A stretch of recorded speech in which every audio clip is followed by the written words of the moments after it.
Bienvenidos nuevamente a estos 10 minutos dedicados a ti. Hoy quiero referirme a un tema del que pocas veces se habla y es el de cuando los papás son el problema.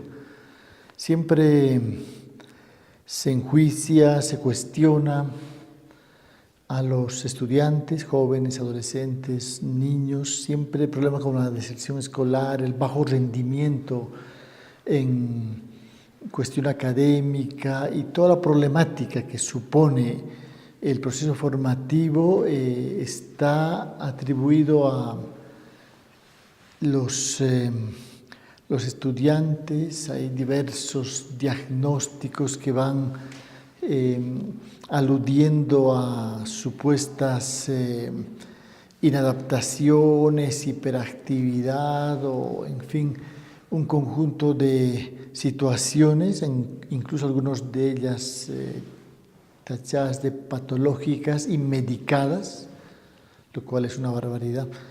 Sin embargo, a menudo, con frecuencia, problemas como la deserción escolar tienen que ver, por un lado, en gran medida, con lo que está pasando en el hogar. Conflictos entre los cónyuges, entre los papás,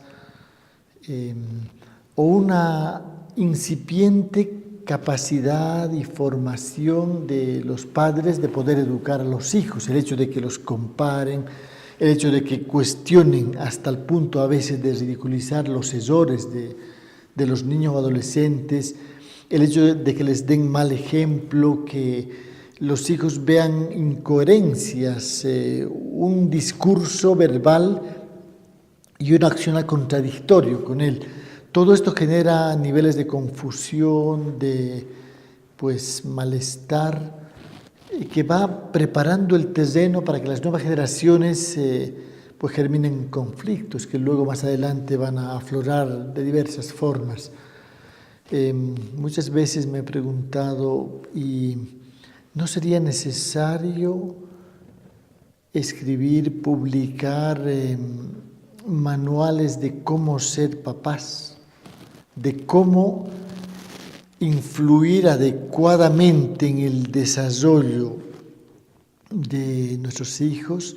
Sabemos que ellos son esponjas que están absorbiendo, sabemos que son arcilla fácilmente moldeable y en esos primeros años de vida hasta la adolescencia, cuando todavía están receptivos, permeables, cuando son hipersensibles, ¿qué impacto negativo genera, por ejemplo, el dar ejemplos deplorables? Estoy pensando en que los hijos vean alcoholizados a sus padres, que vean consumiendo drogas o con algún otro tipo de adicción, que les vean en descontroles emocionales, que les vean castigándoles, amenazándoles o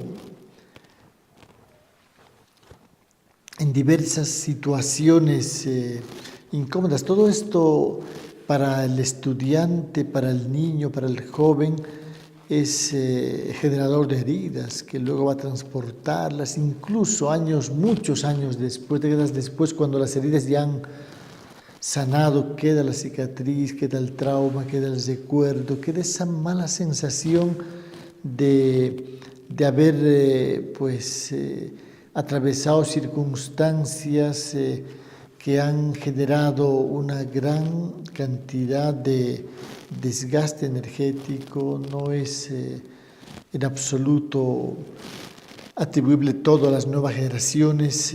Los papás con frecuencia se equivocan porque a su vez no tuvieron una escuela de padres. Sé que hay con ese nombre algunos ciclos de conferencias que dan una información tan secundaria como susceptible de olvidarse. Necesitamos que la escuela, que la comunidad educativa involucre a la familia, eduque también a los papás, no solo a los hijos. Es preciso que cuando hablamos de evaluar al estudiante, tomemos en cuenta también con quién vive, cómo vive, con quiénes vive, cómo es ese hogar.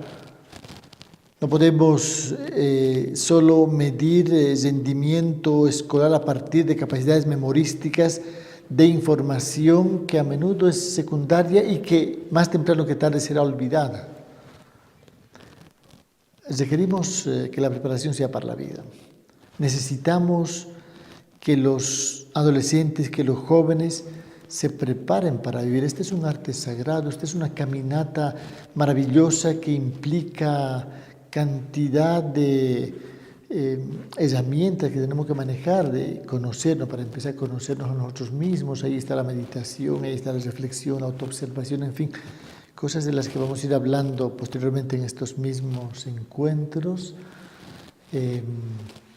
Hoy quise,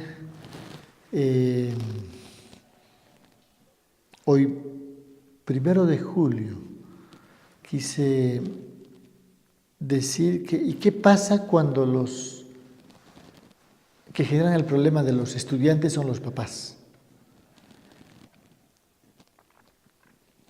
O incluso los profesores. Y esto no tiene que herir ninguna susceptibilidad, pero muchos, creo que todos recordamos docentes que nos han hecho odiar las matemáticas, la filosofía o la biología, en fin, materias tan importantes que sin embargo por una didáctica inadecuada, por una actitud inaceptable de rigidez, de soberbia, de ausencia de actualización de los contenidos a transmitirse, porque fíjense que el mundo está cambiando, pero la educación no cambia. Se continúa enseñando lo mismo que hace 2 generaciones atrás, cuando ese mundo en el cual incluso nacieron los docentes actuales, con un poco de años encima, ya no existe. ¿Qué pasa cuando el problema son los papás o los docentes? ¿Qué pasa? Obviamente un docente puede dejar de trabajar, puede cambiarse de trabajo, puede renunciar a la docencia si no es su pasión. Pero un estudiante puede renunciar a estudiar. Está mal visto, sería inmediatamente condenado por la familia. Creo que hay una especie de racismo antijuvenil que tendríamos que considerar también. Parece que ser menor de edad es carecer totalmente de derechos. Esto es muy lamentable.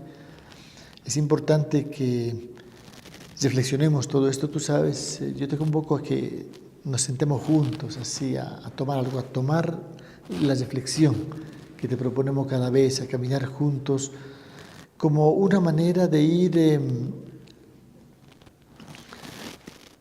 poniendo el dedo en la llaga de aspectos que están dándose como normales, que se van aceptando. Es muy importante que esto se pueda repensar. Los papás tendrán que ir formándose, porque ser papá no es solo un acto biológico, para eso están las demás especies. Lo humano tiene que aprenderse. Humano es construcción social, educativa, conciencial. La docencia, y vamos a hablar, mañana me gustaría hablarte, mañana 2 de julio me gustaría hablarte de los docentes, de cómo el ser docente no puede ser una profesión más, pero antes de ello, si los papás son el problema, hay que enviarles deberes, tareas, no a los niños, no a los estudiantes, adolescentes, sino a los papás. Hay que involucrarles en el proceso educativo, hay que hacer que todo esto sea algo que realmente se convierta en un escenario de transformación. Hay que lograr que los estudiantes se preparen para la vida, y ello significa repensar completamente la educación, comenzar a educar a los papás y asegurarnos de que son los educadores precisos para poder trabajar con la conciencia de las nuevas generaciones. Solo de esta manera podemos ir caminando hacia un futuro posible y mejor. Una vez más, gracias por habernos acompañado estos minutos, y te invito a que mañana sigamos reencontrándonos con más temas para repensarlos. Gracias. Un abrazo.